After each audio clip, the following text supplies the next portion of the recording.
Latest எபிசோடுகளை விளம்பரங்களே இல்லாமல் காணுங்கள். இந்த நல்ல நேரத்துல அவளை பத்தி ஏங்க பேசிட்டு இருக்கீங்க? அது ஒண்ணு இல்லம்மா, ஏற்கனவே முடிவு பண்ண கல்யாணத்துல வித்யாவால தானே குழப்பம் வந்தது. அது மாதிரி இப்போ எந்த குழப்பமும் வந்துடக்கூடாதுன்னு அப்பா சொல்லிட்டு இருந்தாரு இல்லப்பா? அவளால மட்டுமா பிரச்சனை வரும்? அந்த மாணிக்கம், சகுந்தலா, இப்ப நாம வெளியில அனுப்பின பிரீத்தி கூட ஏதாவது பிரச்சனை பண்ண சான்சஸ் இருக்கு. அதுக்கெல்லாம் ஒரு முடிவு கட்டுறதுக்காக தான் நான் ஒரு ஏற்பாடு பண்ணிருக்கேன். என்ன வேதா? மேடம்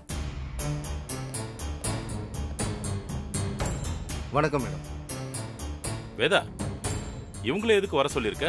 சொல்றேன்.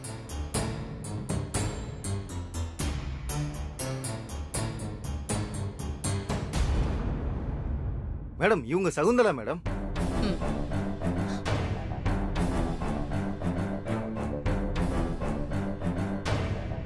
இவங்க உங்க வீட்ல இருந்த பொண்ணு தானே மேடம்?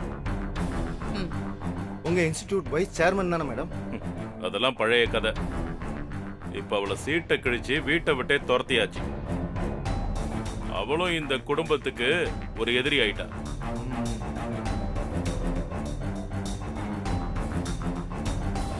இவர் லாஸ்ட் டைம் உங்க வீட்ல வந்து பிரச்சனை பண்ணாரு, அவர் தானே இவரு? ஆமா. இவங்க 3 பேரால இந்த ஃபங்க்ஷன்ல ஏதாவது பிரச்சனை உருவாக சான்சஸ் இருக்கு. அதனால இவங்க யாரையும் நீங்க உள்ள விடக்கூடாது. அம்மா, இவங்க வேற யாரையாவது ஆல் செட் பண்ணி உள்ள அனுப்புனா என்னம்மா பண்றது? இரு.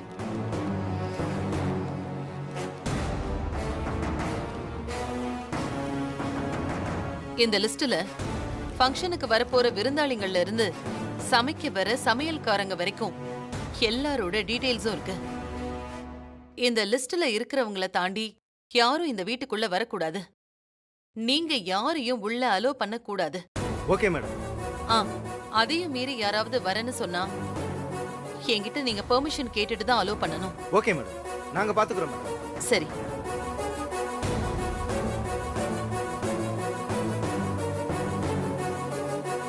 எனக்கு இன்னும் கல்யாணமே ஆகலப்பா. என்னம்மா சொல்ற? உனக்கு இன்னும் கல்யாணம் ஆகலையா?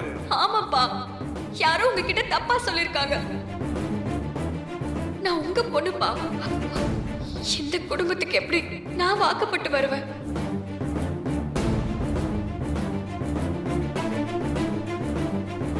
வாணி, அம்மா ஏன் ஒரு மாதிரி டல் ஆயிட்ட? ஒண்ணும் இல்லம்மா, நான் நல்லா தான் இருக்கேன். அக்கா அக்கா அக்கா, புது ட்ரெஸ் ரொம்ப அழகா இருக்கு. யார் எடுத்து கொடுத்தது? அம்மா, வேதா அம்மா.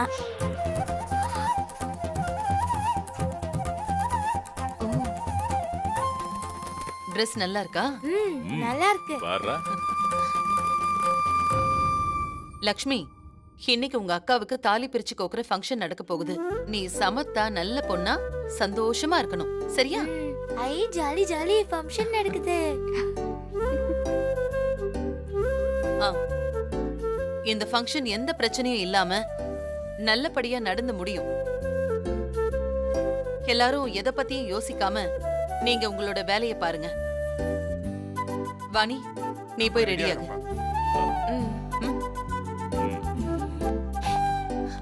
மனசா, லக்ஷ்மிக்கு சாக்லேட் கொடு. ஐ சாக்லேட்டா?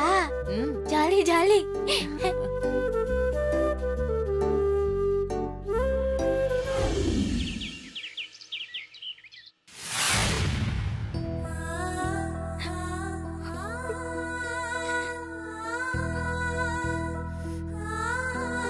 இவதான் என் சின்ன மருமக வாணி. இவ வாணி ஏன் மருமக. எந்த சிச்சுவேஷன்லயும் எனக்கு இவ நம்பிக்கை துரோகம் பண்ண மாட்டா. இந்த வேதா குடும்பத்தை நீ பழி வாங்குவன்னு அப்பாவுக்கு சத்தியம் பண்ணி கொடுமா.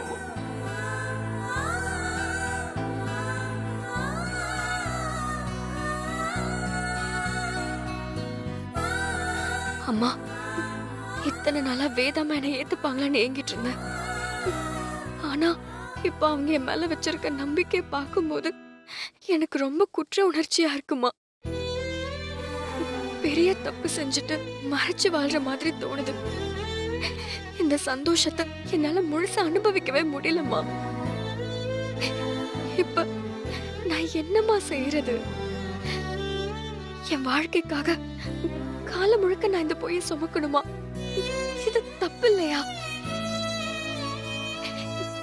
ஏமா என்னை இப்படி ஒரு நிலைமையில கொண்டு வந்து நிறுத்தின? வாணி, அம்மா உட்காரு உட்காரு.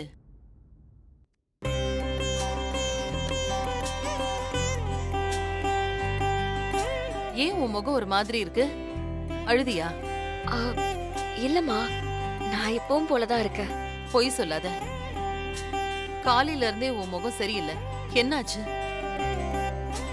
நீ ஏன் இப்படி இருக்க? இல்லம்மா, நான் சந்தோஷமா தான் இருக்கேன். என் மருமக எந்த சிச்சுவேஷன்லயும் பொய் சொல்ல மாட்டான்னு நான் நம்புறேன். நான் இந்த நம்பிக்கைக்கு தகுதியான ஆளான்னு எனக்கு தெரியலையேம்மா. நான் அவங்களை ஏமாத்திட்டு இருக்கேம்மா. என்னாச்சு? உன் வீட்டு ஞாபகம் வந்துருச்சா? உன் ஃபேமிலியே நீ ரொம்ப மிஸ் பண்றியா? இத பாரு, இந்த ஃபங்க்ஷன் முடிஞ்ச கையோட நேரா நாம உன்னோட வீட்டுக்கு தான் போறோம். உங்க அம்மா கூட உனக்கு இருக்கிற எல்லா பிரச்சனைகளையும் சரி பண்ணி அவங்க மனச மாத்துறோம். எனக்கு அவங்க மேல எந்த வருத்தமும் இல்ல வாணி. பொண்ணு மாதிரி ஒரு பொண்ணு எனக்கு மருமகளா பெத்து கொடுத்திருக்காங்க. அவங்க செஞ்ச தப்ப நான் மன்னிக்க மாட்டேனா? இதுக்கெல்லாம் நீ வருத்தப்படவே கூடாது. உனக்காக நான் யார வேணாலும் மன்னிப்பேன், யார வேணாலும் ஏத்துப்பேன். பொண்ணை விட எனக்கு வேற எதுவுமே பெருசில்ல வாணி. நீ இந்த குடும்பத்தோட பொக்கிஷம். இந்தா, இது நான் உனக்காக வாங்கின பட்டு புடவை. இதெல்லாம் என்னோட நகைங்க தான். இனிமே இதெல்லாம் நீதான் போட்டுக்கணும். இந்தா, சீக்கிரமே போட்டுக்கிட்டு ரெடியாகு.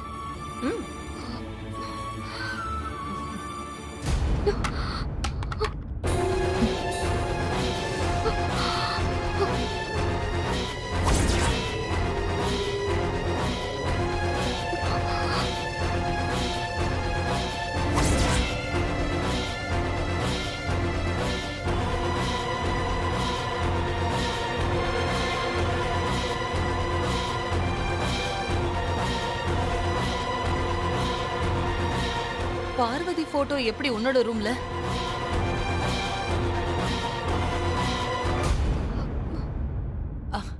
ஓ, லக்ஷ்மி வரும்போது கொண்டு வந்தாளா? எடுத்து பத்திரமா வை. பாவம் லக்ஷ்மி, போட்டோ மிஸ் ஆயிடுச்சுன்னா அதுக்கப்புறம் அவ ரொம்ப வருத்தப்படுவா. சரி, நீ சீக்கிரமா ஃபங்க்ஷனுக்கு ரெடியாகு. சரியா?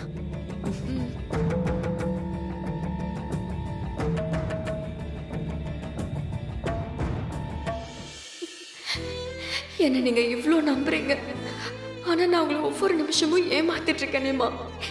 என்னால முடியலம்மா, மன்னிச்சிருங்க.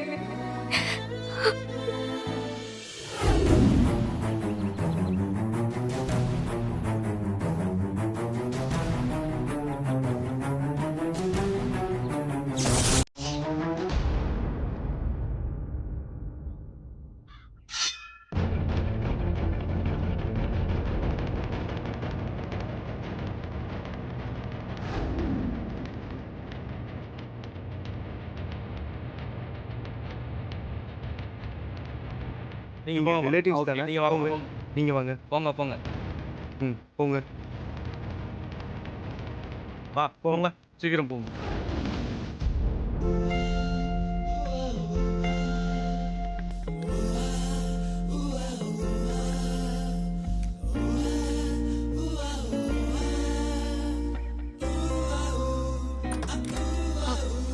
சஞ்சய். சொல்லு வித்யா. ஏய், என்னாச்சு வித்யா?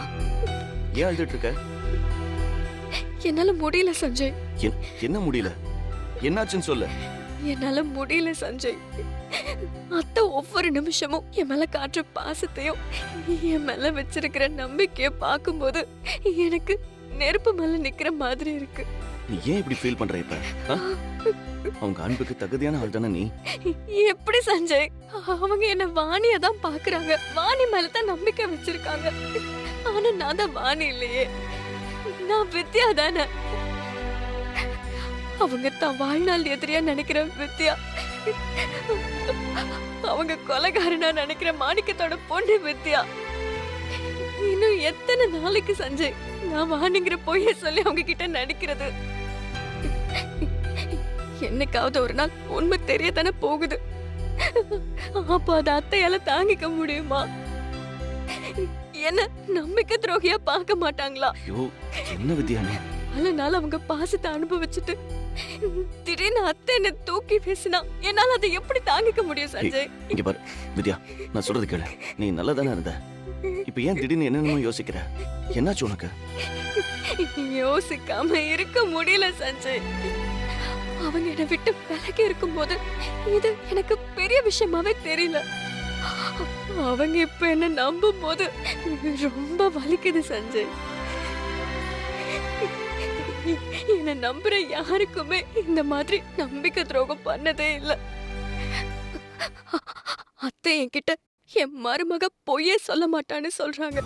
ஆனா என் வாழ்க்கையே ஒரு பொய்யால் ஆனது தானே சஞ்சய். அப்படிலாம் எதுவும் கிடையாது, சொல்றது கேளு. நீ ரொம்ப நல்லவ, சரியா? இது வரைக்கும் நீ யாருக்கும் எந்த கெட்டதும் பண்ணது கிடையாது. எங்க அம்மாவை கூட நல்லது மட்டும்தான் பண்ணிருக்க. ஆனா என்ன பண்றது, காலமும் சூழலும் உன்னை அவங்க எதிரே நினைக்க வச்சிருக்க. இப்ப இருக்கிற சிச்சுவேஷன்ல அதை அவங்க புரிஞ்சுப்பாங்களான்னு கூட தெரியல. ஏற்கனவே அம்மா உன் தங்கச்சியை ஏத்துக்கிட்டாங்க, உன் அம்மாவுக்காக நினைவிடத்தை கொடுத்துருக்காங்க. அவங்களுக்கு கோபம் உன் அப்பா மேலையும் உன் மேலையும் மட்டும்தான். அதுவும் கொஞ்ச நாள்ல மாறும். அதுக்கப்புறம் நீ உண்மையை சொல்லலாம். சஞ்சய், அது வரைக்கும் நான் அவங்களை ஏமாத்திட்டே இருக்கணுமா? நம்ம சேர்ந்து வாழணும்னா இந்த பொய்யை நாம காப்பாத்தி தான் ஆகணும். என் வாழ்க்கையை விட அந்த உண்மை எனக்கு பெருசா தெரியுது சஞ்சய்.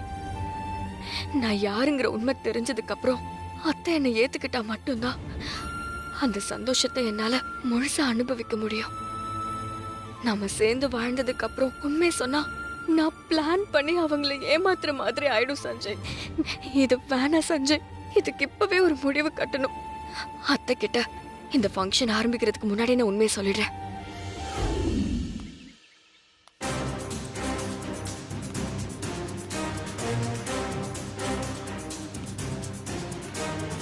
பேக்கை செக் பண்ணி. Okay sir. போயா. இந்த தாலி நான் யாருன்னு தெரிஞ்சதுக்கு அப்புறம் என் கழுத்துல ஏறணும். வித்யா, நான் சொல்றது கொஞ்சம் கேளு வித்யா. நீ அவசரப்படாத, கொஞ்சம் பொறுமையா இரு. நான் சொல்றேன்ல. என்னடா ஆச்சு, என்ன பிரச்சனை? அப்பா பாருங்கப்பா, எல்லாம் கூடி வர நேரத்துல நான் போய் உண்மையை சொல்ல போறேன்னு சொல்லி பிரச்சனை பண்ணிக்கிட்டு இருக்கா. ஓ மனசா, கதவை சாத்து. சரிப்பா.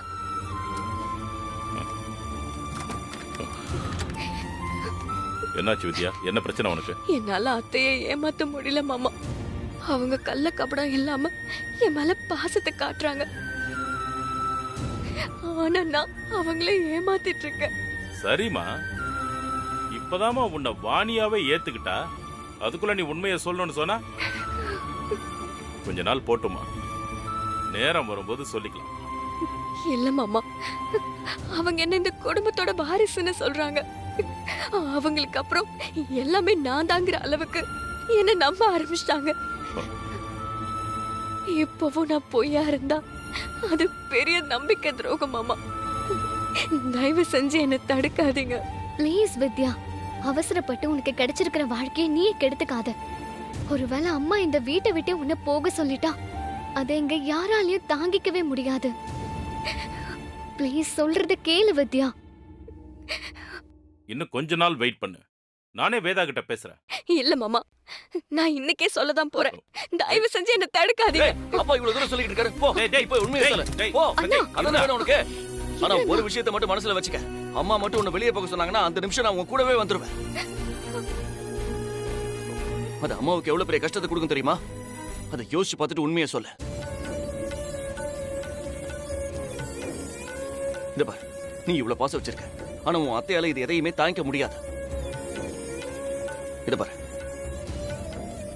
எனக்கும் எங்க அம்மாவை ஏமாத்தணும்னு ஆசைலாம் கிடையாது. இப்ப இருக்கிற சூழ்நிலையில நமக்கு வேற வழி இல்ல, அவ்வளவுதான். இப்ப உனக்கு என்ன, உண்மையை சொல்லணும். உனக்கு எந்த குற்ற உணர்ச்சியும் இருக்கக்கூடாது, அவ்வளவுதானே? இந்த ஃபங்க்ஷன் முடியட்டும். நான் அப்பா எல்லாரும் சேர்ந்து அம்மா கிட்ட பேசுறோம். நடந்த எல்லாத்தையும் சொல்லி நாங்க புரிய வைக்கிறோம். தயவு செஞ்சு இப்ப சொல்ல வேண்டாம்னு நான் சொல்றேன். வித்யா, இங்க பாரு. ரொம்ப நாளைக்கு அப்புறம் இந்த வீடு சந்தோஷமா இருக்கு. அதை நாம கெடுத்துட வேண்டாம். Please Vidya. ஃபங்க்ஷன் முடிஞ்சதுக்கு அப்புறம் நீங்க சொல்லலனாலும் நான் சொல்லிடுவேன் சஞ்சய். சரி. ஆனா இந்த ஃபங்க்ஷன்ல இதெல்லாம் யோசிச்சுக்கிட்டு முகத்தை இப்படி சோகமா வச்சிருக்காத. தயவு செஞ்சு எல்லாத்தையும் மறந்துட்டு சந்தோஷமா இரு. இப்ப அம்மா இருக்கிற மனநிலைக்கு நீ லேசா முகத்தை சுருக்கினா கூட அவங்க ரொம்ப வருத்தப்படுவாங்க. ப்ளீஸ் வித்யா, புரிஞ்சுக்கோ. சரி, போய் சீக்கிரமா ரெடியாக. வா வித்யா. போமா.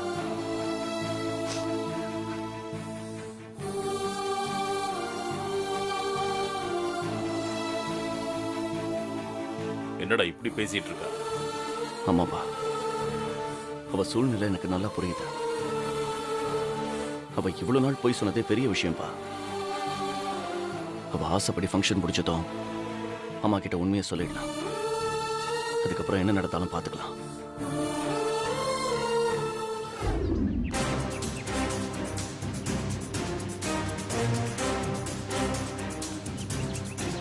போயா அந்த பக்கம் போ. போங்க. இந்த பக்கமா போ. அப்படியே உள்ள போ.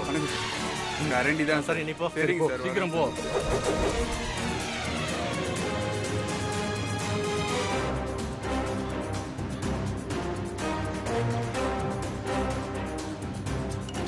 என்ன இருக்கு பையில?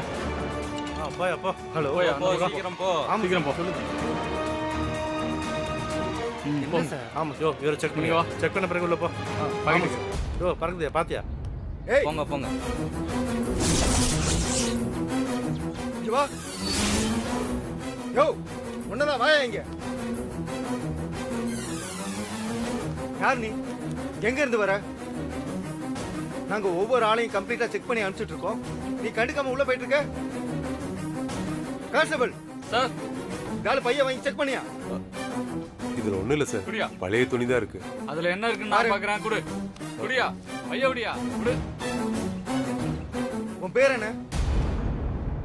யோ, உன்னதான் கேக்குறேன். உன் பேர் என்ன? எங்க இருந்து வர? சார், கத்தி வச்சிருக்கான் சார். கத்தியா?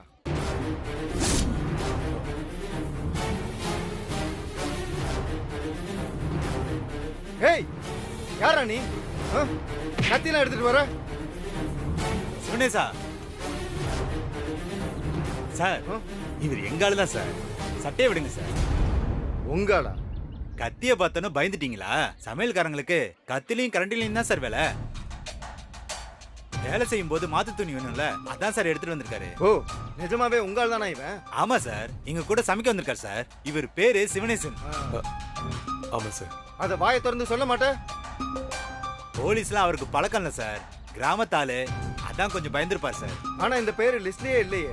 லிஸ்ட்ல கொடுத்த இந்த குமார்ன்ற பையன் அர்ஜென்ட்டா வெளியூர் போயிட்டான் சார். அவருக்கு பதிலா தான் இவரை கூட்டு வந்தோம். எங்க ஆளுங்க தான் சார், சந்தேகப்படாதீங்க சார். சரி, கூட்டிட்டு போ. சரிங்க சார். வா சிவனேசா, வாங்கிக்கோ. வேக குடியா. வரேன் சார். வா. ஏன்பா மாணிக்கம், சகுந்தலா அம்மா தான் உனக்கு ஹெல்ப் பண்ண சொன்னாங்க. என்ன காட்டி கொடுத்துறாத, சரியா? சரிங்க. சரி வா.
நில்லுங்க.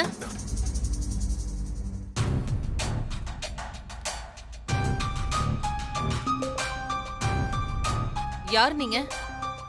இங்க எங்க போயிட்டு இருக்கீங்க? அது சமையல் வேலைக்கு வந்திருக்கம்மா. கார்டன் ஏரியால தானே சமைச்சிட்டு இருக்காங்க.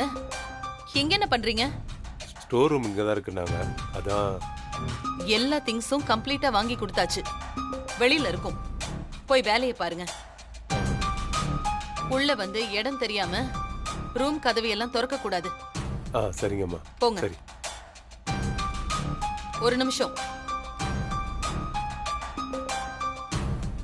உங்களை நான் எங்கேயோ பார்த்த மாதிரி இருக்கேன். சமையல் தான் என் தொழிலுமா. எங்கேயாவது சமைக்க வந்திருக்கும் போது பார்த்துருப்பீங்கம்மா. உங்க பேர் என்ன? சிவனேசம்மா. சரி, போய் வேலையை பாருங்க. சரிம்மா. சரி. வணக்கம்மா. வணக்கம். நல்லா இருக்கீங்களா? நான் நல்லா இருக்கேம்மா.